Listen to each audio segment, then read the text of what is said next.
Hello, this is Amy Lee, the Productive Mama, and today I want to talk a little bit about Plan to Eat. And any of you who know me are thinking, oh, she's always talking about Plan to Eat. That's because I find it to be an incredibly useful tool, and I've been a subscriber, a paid subscriber for 7 years, I think, and I don't like to pay to subscribe to things, but this is totally worth it. So the first thing I want to mention is that Plan to Eat now has an app. They've always been accessible via a smartphone. They just had a mobile web page you could use, but now they actually have an app, and it is beautiful, and it is very user-friendly and intuitive. I love the way the calendar is laid out. I love that I connect to my recipes really easily, and I reference that all the time when I'm at the grocery store. And questions come up about the dishes that I'm making when I'm thinking about ingredients. So sometimes I think, oh, why did I need that many? Let me look at the recipe. Maybe I can use less. Things like that. So if the fact they didn't have an app before was stopping you from trying them out, go take another look. And you might like what you see. The next thing I want to talk about is using Plan to Eat for freezer meal clubs. Plan to Eat has always had this freezer meal feature for people who do traditional freezer meals. That is, you make, say, 4 of the same meal and put it in your freezer. So let me show you that first, or at least try to.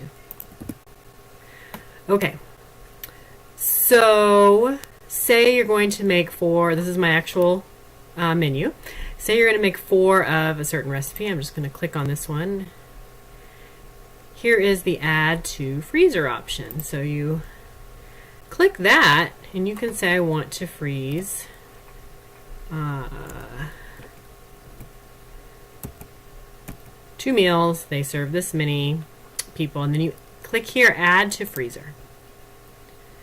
So now you can go to your freezer stash here. So I did this before, you can see that it's up here. And you just drag it to the day you want to eat it. So let's pretend that's in the future somewhere here. I'm going to drag this over to have on this day. And it automatically updates my freezer stash over here to show that I've planned it. So now I know I only have 1 more left in my freezer. So that is a great feature for anyone who does freezer meals the traditional way. But now I want to show you how I do it, because one of the big advantages, if you have done my course or read my guidebook, one of the big advantages of freezer meal clubs is the variety. So instead of you making a bunch of the same meal and you having to eat that meal, you make several of the same meal, you go to your freezer meal club, you all exchange, and you come back with 10 to 12 different meals.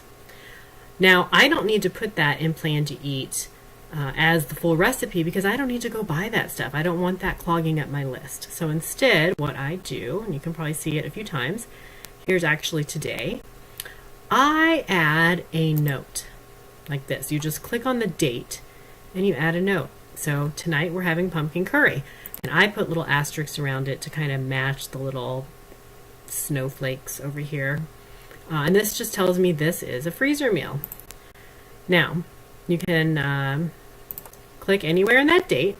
You can add a note down here, or you can add an ingredient. So say I'm making pumpkin curry and I don't want to have rice. I want to have quinoa instead, but I have to go to the store and buy it. I can add ingredient, and that will automatically add it to my grocery list. But in general, I add a note here, and I just type in the name of the meal. So we come home from Freezer Meal Club. Sorry. When I come home from Freezer Meal Club, I just type out several of these and I put them all on one date. So let's just say, you know, I put them all here in one place. And then when it's time to actually sit down and figure out my menu, I can then drag them to the date I'm going to have them throughout my upcoming weeks. So that is how I use Plan to Eat in conjunction with my Freezer Meal Club meals.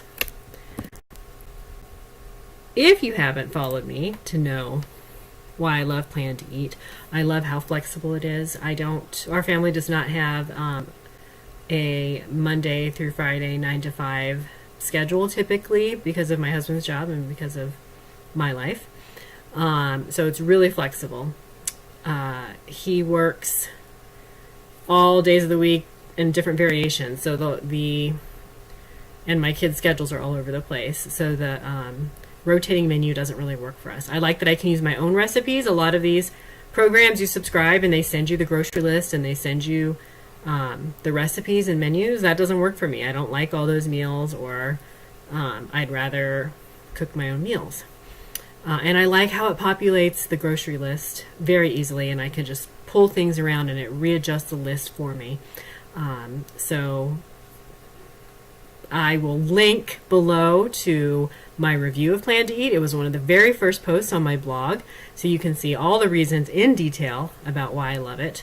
I will also link to my referral link to Plan to Eat. You can try Plan to Eat completely free for a month. You don't have to enter a credit card. You don't sign up for the subscription and they automatically bill you. You just get to try it out for free. If you don't want to continue, that's fine. They're not going to bill you and you can just let it lapse. But say you come back 3 months later and you want to try it, I think all of your recipes will still be there. Your account will still be there waiting for you. All right, so I just wanted to spend a little time sharing about my love for Plan to Eat a little more than I already do in my newsletters and blogs. I hope that was helpful. If you use Plan to Eat for freezer meal clubs or in a different, unique way, or if you have any questions about what I talked about here, just comment or contact me on the website. And I thank you for watching.